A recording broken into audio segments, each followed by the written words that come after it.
Buenos días, primero que todo. Sé que es temprano, así que agradezco a todos por estar aquí.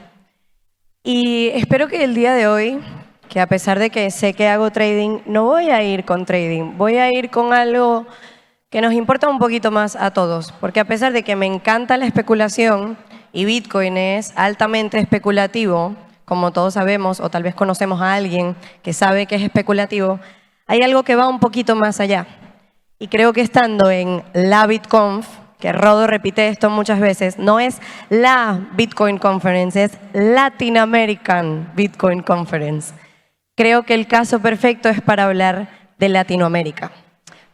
Una de las cosas más importantes es que una ideología puede ser una ideología, todos podemos pensar cosas distintas, pero es muy distinto cuando algo deja de ser una ideología y se convierte en una validación. Y el caso Bitcoin ha sido validado por Latinoamérica de una forma que nunca se había visto antes.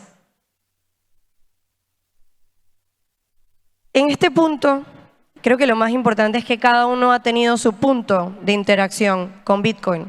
Algunos lo tradeamos, otros lo holdeamos, otros conocemos a gente a la que les ha cambiado la vida y varios tenemos a ese amigo OG que probablemente perdió bitcoins que tenía guardados en algún momento.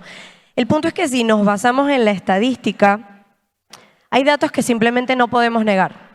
Podemos pensar lo que nos dé la gana sobre un activo, pero el hecho es el hecho. El punto más importante es que una de las monedas que ha sobrevivido y ha subsistido a pesar de sus caos y sus temas políticos es la moneda americana. Siempre tenemos el dólar. Aquí en Argentina se cambia el dólar. En su momento en Venezuela se cambió al dólar. El dólar está tan valorizado que si no medimos su poder de compra y lo comparamos con Bitcoin, no tenemos idea de lo que está pasando. Pero el dólar es un dinero impuesto. No les sorprenda que el impuesto también se llame así. Es un dinero que yo te impongo como gobierno y que tú técnicamente estás obligado a usar. Si tú consigues transar con palas, pues bien, si te la acepta otra persona. Pero yo como gobierno te impongo mi dinero y te obligo a que ese sea el cono monetario. ¿Qué pasa con Bitcoin? Que no es un dinero impuesto. Tú no tienes ninguna obligación de usar Bitcoin, ni siquiera en El Salvador. Siempre va a ser algo opcional. Por ende, es un dinero validado. Es un dinero que la gente decide usar.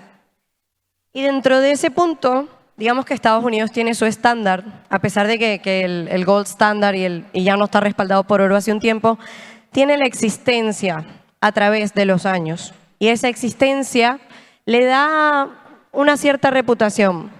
Pero Latinoamérica no tiene estándar. Algunos países pequeños pueden que tengan un poquito más que otros. Latinoamérica tiene economías paralelas. ¿Quién aquí ha cambiado la moneda de su país por dólar alguna vez en su vida? Levánteme la mano.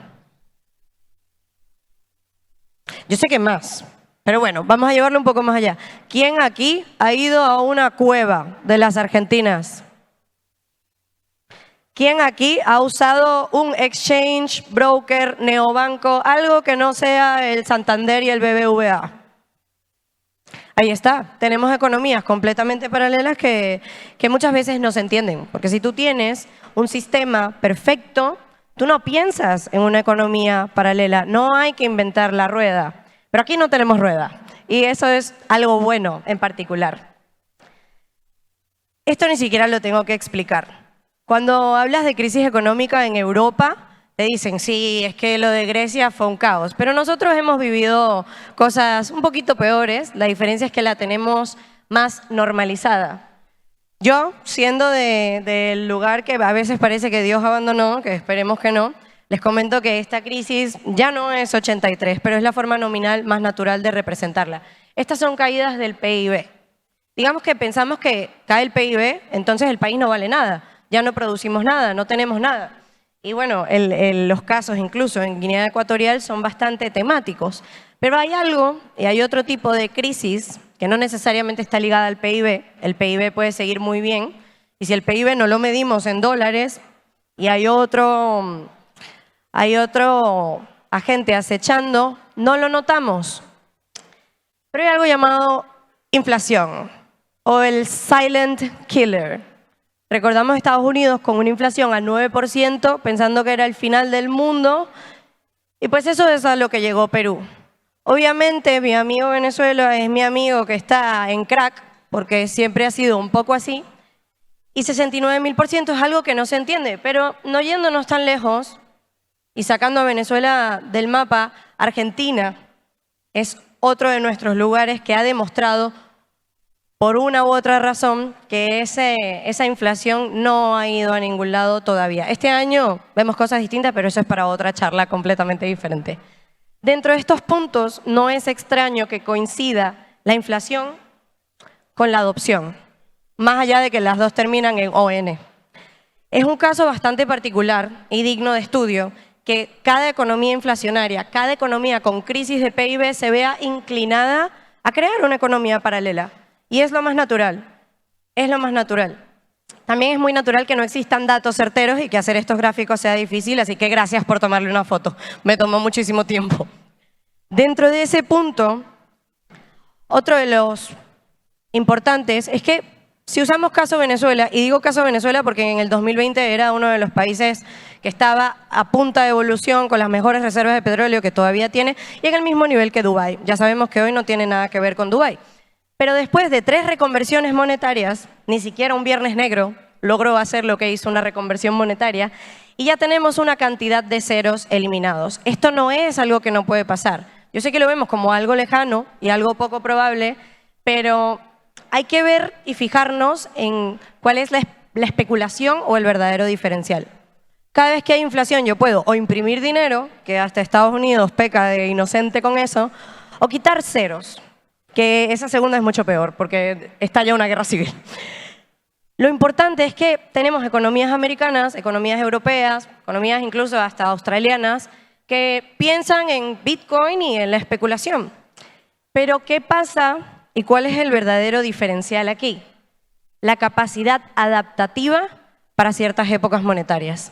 Yo te aseguro que tú tienes todo perfecto y la inflación tal vez está al 3 y no te puede dar más igual usar o no usar un neobanco, tener o no tener autocustodia. Tú ves los foros del 2013 de Estados Unidos y de lo genial que era Bitcoin y cómo custodiarlo y cómo conseguir cuestiones y se acabaron los faucets y ves los foros en Latinoamérica diciendo esta es una forma de llegar a tener dinero.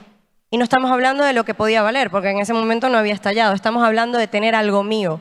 No porque no exista un banco, pero porque no me permiten usarlo. Y dentro de ese punto llegamos a un ejemplo importante. Necesito que aquí estén atentos porque alguien se puede llevar algo hoy a casa. Y Bitcoin tiene ¿cuántos? ¿Cuántos millones de Bitcoins hay? A las 3. 1, 2, 3. 21. Todos sabemos que 21 millones de Bitcoin. Hablando de Bitcoin, en el 2000 teníamos 650 bolívares a cambio de nuestro querido dólar. Pasó lo que pasó y ahora tenemos 425.000 billones de bolívares. Es una cifra nominal bastante absurda. Yo creo que ninguno de nosotros ha visto esa cantidad de ceros en una cuenta bancaria jamás. Y dentro de ese punto, para ponérselos más simples, si lo queremos llevar a algo visual, el valor de los bolívares para tener $1 lo pasamos a peso en monedas de níquel, ese peso de níquel lo pasamos a volumen y ese volumen lo pasamos a una pirámide y necesitaríamos 147 pirámides de Keops para tener $1. Ahí Bitcoin no suena tan loco, ni tan complejo, ni tan criptográfico. Ahí suena como la única alternativa que no depende de nadie más que mí. Y ahí es donde está el valor, a pesar de que una persona no tenga el conocimiento completo de lo que es un bloque o de quién es Hal Finney o de cómo empezó, quién es Satoshi, entiende que es un dinero que va más allá de lo que ha visto suceder y de lo fácil que es perder el valor. Entonces, si yo ahora les digo que le doy un billete de 100 bolívares equivalente a la módica cifra de 0.000002344, a la primera persona que lo venga a buscar se lo doy. Ya, entiendo que nadie lo quiera. Vamos a volver esa apuesta un poco más interesante. Vamos a multiplicarla por mucho, por unos cuantos decimales. La primera persona que venga y tome este euro, se lo doy. ¿Es un euro? Se lo entrego. Son 1.000 pesos. Bien, eres un visionario. Multiplícalo y tráeme un Bitcoin. Ok, eso era más o menos de esperar, ¿no? 1 euro, 1.000 pesos, 1.200. Ahora, a la primera persona que venga y me lo quite de la mano, le voy a dar 50 euros. Ahí lo tienes. Yo sé que algunos estaban muy lejos, pero 50 euritos nunca caen mal. Ese billete de Bolívar hace 20 años valía mucho más. Hace, de hecho, 22 años, ese euro que te di, que espero que te lo disfrutes o inviértelo en Bitcoin, por favor, no existía. Ni siquiera existía. Y hace 100 años el marco alemán, que era la potencia mundial, se fue a la nada y usamos los billetes para meterlos en la hoguera para tener calor. Y menos mal que no vinieron a buscar el billete de Venezuela porque ni lo tengo, los usan para hacer bolsos, así que sí, valen más así. ¿Estamos todos a un colapso económico de evaluar lo que realmente vale?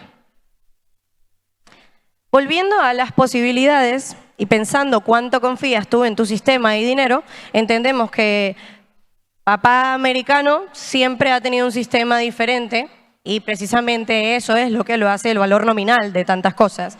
Pero el año pasado tuvimos una de las crisis bancarias más grandes en Estados Unidos que duró aproximadamente 26 horas. Mucho peor que la del 2008 que repercutió en España y en el resto del mundo, pero esta no. Esta fue algo bastante rápido, salvado por algo llamado impresora y la mano gigantesca de la Reserva Federal, que es un ente privado, la rescató. Ojalá eso fuera lo que pasara al mínimo corralito en Latinoamérica. Pero ¿qué pasa con el resto de nosotros? Nada, no pasa nada. Cae un concepto financiero, cae y se lleva todo por delante. Cae un banco, salvan a los dueños del banco y lo sacan del país porque probablemente el gobierno estaba involucrado. Caen los mineros de Bitcoin, no importa, se llevan los mineros y los venden por piezas. Entonces, es necesario Bitcoin. Ya no es una cuestión de si es lo suficientemente bueno o si mejor compro Ethereum porque me va a dar más dinero. No. Es que se ha probado año tras año no solo la utilidad, sino la capacidad absurda que tiene de cambiar vida a nivel monetaria, a nivel de entendimiento, a nivel conceptual y mucho más allá. Entonces, ¿cuál es la barrera de entrada? Porque siempre decimos, no, lo que pasa es que Bitcoin es algo complicado, o tal vez la gente no lo pueda entender. Créeme que alguien de Venezuela que tuvo bolívares lo entiende. Y te lo voy a explicar mejor que cualquier developer, lo que es bastante impresionante. O tal vez te dice, no, no acepto cripto, pero te acepto USDT y luego me lo cambio a mi Bitcoin.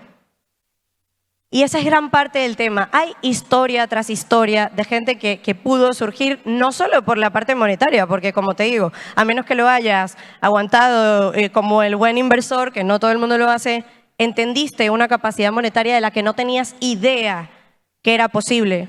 Antes, la única forma de participar en otra economía es migrando.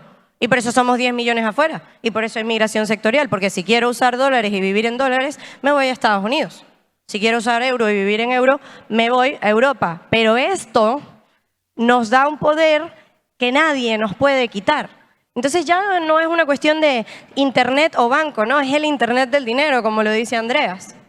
Y dentro de ese punto, aquí viene como que creo que las falacias más grandes a nivel gráfico, que es que Estados Unidos y Europa pues tienen más volumen de criptomonedas que Latinoamérica. Entonces tú ves el gráfico y dices, bueno, tal vez vamos a la par con el mundo. Si pongo hacia ahí nos quedamos tontos. Pensamos, bueno, tal vez no es tan grande el tema de cripto aquí, o sea, es algo bastante común. El tema es que cuando vemos la adopción retail, y perdón, tenía que añadir el meme porque es que no tenemos nada que ver con Europa ni Estados Unidos, es que la adopción minorista le da pero una pela a todo lo que es Estados Unidos y Europa, porque aquí se usa. Cada quien lo usará como inversión o como quiera o para gastarlo, pero se usa. No es un montón de paper Bitcoin metido en un ETF para ofrecérselo a un inversor institucional. Es Bitcoin usado, transado, que está registrado, anónimo, a veces no anónimo porque la gente se pone Pedrito José en la billetera y ya sabes quién es, pero está allí. Y es la validación más grande que ha ocurrido en la historia. Y es un caso digno de estudio, porque esto significa que si tú tienes un proyecto, cripto, una idea, Bitcoin, una billetera, un procesador de pago, una escuela, lo que sea, estás en la región con mayor entendimiento y el usuario mejor entrenado que existe en el mundo, en todo el mundo. Y dentro de ese punto te empiezas a preguntar si entonces el dinero y Bitcoin tienen que ver con meritología o meritocracia. Porque si la meritocracia y quién se merece tener el dinero, quién se merece tener la oportunidad de negocio, el puesto privado, toda la cuestión viene por una parte gubernamental, entonces es simplemente otra imposición de poder. Pero si lo volvemos una logia y el mérito viene por la lógica y el razonamiento, cosas como Bitcoin son completamente posibles. Porque ya viene de la razón y de lo que nosotros aceptemos como una economía posible. Y dentro de esos casos, una de las razones por las que más me costó hacer esta presentación es porque en Argentina, por ejemplo, hay varios datos que no han tenido update o que están calculados con fórmulas extrañas. En otros países simplemente no hay datos y en Venezuela esa página del Instituto Nacional de Estadística está así desde que nací. Así que no hay manera de verlo. Versus que a pesar de que a mí se me vaya la luz, a pesar de que yo no tenga internet, yo siempre puedo ver el mempool. Mi transacción va a ocurrir porque va a haber algo que la valide, que es más grande que yo y sobre todo mejor que un gobierno. Y dentro de ese punto, sin ponerme muy anarquista ni nada por el estilo, cualquier cosa puede pasar. Pecamos de pensar de que a mí no. Siempre pensamos, a mí no, eso pasa en otros lados, eso pasa en Venezuela, a mí no. Eso pasa en Argentina, a mí no. Pero Murphy existe. Venezuela era una potencia minera. Llegué a trabajar con las granjas más grandes que había visto en mi vida y para mi sueño bitcoiner era lo máximo que yo había podido ver en la historia. Todo bien, energía barata, nadie se metía contigo, el gobierno una que otra vez, eventualmente el gobierno dice, sí, genial, puedes minar, pero la mempool tiene que ser la de Venezuela. Obvio, todo es un plan, nada viene aleatoriamente. Dentro de ese plan cierran absolutamente todo, ni al pasar un año, y confiscan absolutamente todos los mineros. Venezuela pierde todo el hash rate que estaba producido, la gente, todos los mineros pierden, se tienen que ir, la mitad presos, la mitad exiliados a Estados Unidos, y Venezuela deja de ser una potencia minera a pesar de seguir teniendo la electricidad barata. ¿Eso mató Bitcoin? Pues no, porque obviamente existe China, que prohibió Bitcoin 16 veces, pero tiene un hash power increíble. Y existen un montón de países que todavía están colaborando a la red, un montón de personas, y nodos open source y un montón de cosas. Pensarías que la gente dijo, uy, nos quitaron lo único que teníamos, el único poder que teníamos, entonces ya Bitcoin pues no es la solución, Bitcoin no es la manera, hay que buscar una forma de salir de aquí. Pues no. De hecho, hay algo curioso porque el histórico de trading y la caída en el 2021 también coincide con la mayor cantidad de VPNs en la historia usada en Venezuela.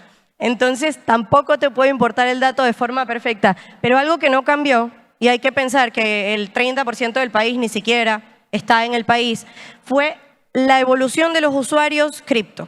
La evolución de los usuarios cripto no le importó lo que hizo el gobierno con los mineros. La evolución de los usuarios cripto no le importó lo que pasó con FTX, ni siquiera se enteraron. La evolución de los usuarios cripto ha comenzado y ha continuado porque tiene una razón más grande que sí mismo y que el dinero para existir tiene que usar. Y algo útil no siempre es usable. Entonces, creo que la forma más natural de explicarlo es que no caigamos en la paradoja de quedarnos en el centro del promedio del IQ y pensar, no, el gobierno tiene que tener alguna manera de solucionarlo, de crear la política monetaria y Bitcoin puedo comprarlo en ETFs y ya está, porque no tiene sentido alguno depender, porque no pasa hasta que pasa. ¿Qué pasa? Que la persona que adopta y entiende dice, uy, este dinero es mío, uy, nadie sabe que lo tengo, entonces no me lo pueden quitar, viniendo de un país donde dicen, eso mío, exprópiese, eso mío, exprópiese, y dice, este es dinero de verdad. No significa que el cono monetario y que el papel no sea dinero de verdad, pero este es mucho más real, este es mucho más tangible. Si nadie sabe que lo tengo, pues lo tengo. Que a veces pecamos de tenerlo en billetera, sí, pero hay más evolución a tener custodia propia aquí que al no estar. Y entendiendo que es dinero usable, anónimo y para cualquier persona, porque no me importa si eres de Turmequistán o si eres la señora que vende empanadas o si eres un profesor universitario de posgrado, entiendo lo que implica esto. Y un ciudadano es tan útil como sus condiciones se lo permitan. Listo. Y las condiciones no son la situación país. La situación país es terrible. Yo viví cosas que no sé si algún día llegaré a superar, como muchos y como muchos otros no. Pero yo puedo, y podría atreverme a decir que entonces si una persona nace en Estados Unidos tendría que triunfar y ser la mejor persona, y no es así. Va a vivir acorde a las condiciones que tenga a nivel situación país, y todo lo que sea un plus no necesariamente lo tiene que tomar. Todos tenemos una situación base. El tema aquí es que si mi situación país es una vertiente distinta a mis condiciones y a mis posibilidades, yo tengo la opción de inclinarme por la posibilidad. Y Bitcoin no solo se volvió una posibilidad, se volvió un hecho. Un hecho. Nadie cambia la usabilidad y la cantidad de personas que están interactuando con el ecosistema día a día. Venga la regulación que venga, cuando muchos se enteran que no lo pueden pagar. Y están llegando un poquito tarde, porque tal vez Estados Unidos crea, Europa regula, pero nosotros usamos. Y más poder que ese no hay, porque una red sin nodos validando y sin transacciones no sirve para absolutamente nada. Puede ser la mejor red del mundo, puede ser el mejor proyecto del mundo. Bitcoin sin gente no es Bitcoin. Y una parte extremadamente importante es lo que pasó aquí. Creo que normalmente se lo atribuimos a, y sí, hay gente muy genial, de hecho aquí está nuestro pseudo Satoshi, que ya sabemos, también está Phil Zimmermann, se lo atribuimos a gente muy genial que desarrolló muchos protocolos, pero nosotros usamos. Y tal vez no tenemos un genio latinoamericano del código que haya actualizado Taproot, pero tenemos un montón de gente que vio la solución y que ha vivido el escenario para el que Bitcoin está diseñado, que no ha ocurrido. Porque si no has usado mercados después si solo has usado mercados después del 2009, no has vivido un colapso económico. Lo del COVID fue una pantomima, pero algún día lo podemos llegar a ver. Y ese es el punto importante. Cuando pase y cuando suceda, nosotros no solo estuvimos allí primero, sino que nosotros sabemos usar. Y esa es una de las grandes razones por las que, primero, el usuario se mantiene y segundo, el usuario evoluciona. Ninguno de nosotros es la misma persona que era cuando escuchó la primera vez Bitcoin. Y si alguno de aquí lo está escuchando y se está exponiendo por primera vez, que sepa que en un año, si se interesa, no va a tener nada que ver. Y esa evolución constante es en realidad algo digno de estudio. Todo lo compilé de forma manual, fue un trabajo bastante tedioso. Como saben que no hay datos y creo que esa es la razón más importante para tener código abierto, público, inalterable y que sea visible por todos. Así que hagámoslo posible. Y como el precio nunca miente, y el precio siempre alcanza valor, igual si nos ponemos a hablar de precio, duramos 10 años aquí, esta fue la Bitcoin del 7 de diciembre del 2013. Esa fue la primera BitConf, allí. La siguiente BitConf fue el 4 de diciembre del 2017, la estoy midiendo en periodos de años. Luego el 7 de diciembre del 2020 en 19.000, y el 1 de noviembre del 2024 en 69.000. Yo te aseguro que Rodo en el 2013 ni se imaginaba. Y esto puede seguir pasando, porque el precio siempre alcanza al valor. Muchísimas gracias.